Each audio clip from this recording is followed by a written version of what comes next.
Bonjour, aujourd'hui c'est le 14 juillet et je voudrais finir ma méditation dans Proverbe chapitre 13 verset 17. Un messager fidèle apporte à la guérison. Aujourd'hui c'est notre troisième méditation sur ce texte de Proverbe 13 verset 17. Hier nous avons parlé de l'apôtre Paul, comment Paul était devenu un témoin, un messager fidèle pour le Seigneur. Et c'est grâce, en fait, à la fidélité de cet homme que nous avons ces précieuses lettres qu'il a écrites aux églises et aux responsables d'églises de son époque. Aujourd'hui, bien sûr, je voudrais finir ces 3 jours de méditation dans Proverbe 13, 17 en parlant du plus grand exemple que nous avons, c'est-à-dire notre Seigneur Jésus-Christ. Et lui, donc, il est le plus fidèle des messagers et des ambassadeurs envoyés sur cette planète. Par exemple, dans Jean chapitre 17, verset 4, il dit ceci: « Je t'ai glorifié sur la terre, j'ai achevé l'œuvre que tu m'as donnée à faire. » Cette prière de Jean chapitre 17 est connue comme la prière sacerdotale du Christ. Elle a été faite quelques instants avant son arrestation. Avant d'être arrêté, avant le début de ce que nous appelons la Passion, il a prié pour ses disciples et pour tous ceux qui allaient croire en lui, donc nous tous. Tous les disciples du Christ, dans tous les temps, étaient inclus dans cette prière sacerdotale de Jean chapitre 17. Dans le verset 3, par exemple, il dit « La vie éternelle consiste à te connaître ». Donc la vie éternelle consiste à rentrer dans une connaissance, dans une relation avec le Seigneur. Et là, il dit « Je t'ai glorifié sur la terre. J'ai achevé l'œuvre que tu m'as donnée à faire. » Il dit cela avant même de mourir sur la croix et de ressusciter au 3e jour. Jésus est décrit dans l'Apocalypse comme le témoin fidèle. Et ce messager fidèle qui apporte la guérison, c'est le Seigneur, bien sûr. Nous pouvons tous être des messagers fidèles. Et l'exemple, le plus grand exemple que nous avons, c'est notre Seigneur Jésus-Christ. Dans Matthieu chapitre 4, Matthieu chapitre 4 est à l'opposé en ce qui concerne le ministère de Jésus, de Jean chapitre 17. Car dans Matthieu chapitre 4, c'est le début du ministère du Christ sur cette terre.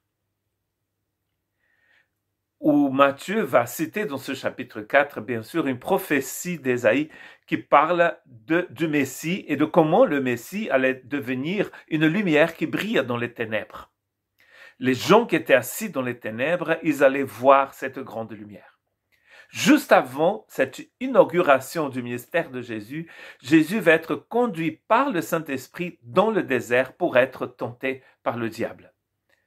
Et ce qui est très intéressant, c'est qu'on sait bien que Jésus ne pouvait pas tomber dans cette tentation, parce que la tentation est basée à la tentation. Elle est en fait, quand on tombe dans la tentation, c'est parce que nous avons des mauvais désirs. Car le but de la tentation, c'est de nous faire tomber. Mais s'il n'a pas de terrain fertile, la tentation ne peut pas aboutir. Le Christ n'a aucune trace de péché en lui, donc il ne peut pas tomber dans cette tentation. Mais elle est importante parce qu'on va, à la fin de cette tentation, on met les points sur les i. Là où nous avons tous chuté, lui, il ne chute pas. Il reste fidèle. C'est un messager éternellement fidèle. Et la preuve, c'est que quand il passe par cette épreuve, quand il passe par cette tentation, il reste debout. Il répond chaque fois avec la parole. Après avoir jeûné pendant 40 jours et 40 nuits, il a eu faim. Il est affaibli par ce jeûne de 40 jours, mais il ne tombe pas, car il reste toujours fidèle à sa mission. C'est un messager qui vient pour apporter un message de guérison, et il reste fidèle jusqu'au bout. Dans Matthieu 26, nous allons voir un autre moment très important du ministère du Christ, comme d'ailleurs tous les jours de son ministère, ils étaient importants, mais c'est ce moment dans le jardin de Gethsémané. où là, il va passer par un temps extrêmement difficile d'épreuve. Il sait bien que tout le péché de l'humanité va être placé sur lui. Et ça va être un moment dur pour lui. C'est pas seulement la souffrance physique de la croix. Les deux voleurs qui vont mourir à côté de lui vont souffrir la même douleur que le Christ. Mais chacun mourrait pour ses propres péchés, tandis que le Christ meurt pour le péché de toute l'humanité. Et jusqu'au bout, il va rester fidèle en disant que ta volonté, Père, soit faite. Que ta volonté soit faite. Jusqu'au bout, il reste fidèle à sa mission. Un texte de Philippiens chapitre 2 où Paul va exhorter les frères et sœurs de l'église de Philippe à rester soudés, à ne pas permettre qu'aucune division les fasse trébucher. Paul dit ceci dans le verset 6, lui qui était de condition divine n'a pas regardé son égalité avec Dieu comme un butin à préserver, mais il s'est dépouillé lui-même en prenant une condition de serviteur, en devenant semblable aux êtres humains, reconnu comme un simple homme. Il s'est humilié lui-même en faisant preuve d'obéissance jusqu'à la mort, même la mort sur la croix.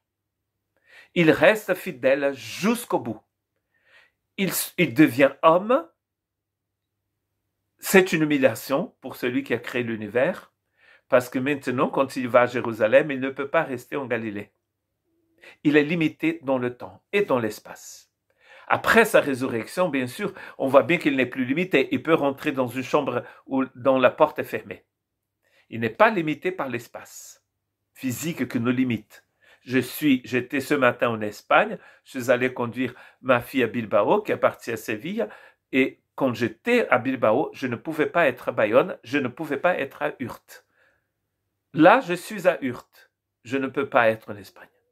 Jésus s'est limité par obéissance, parce que c'est un messager fidèle jusqu'au bout.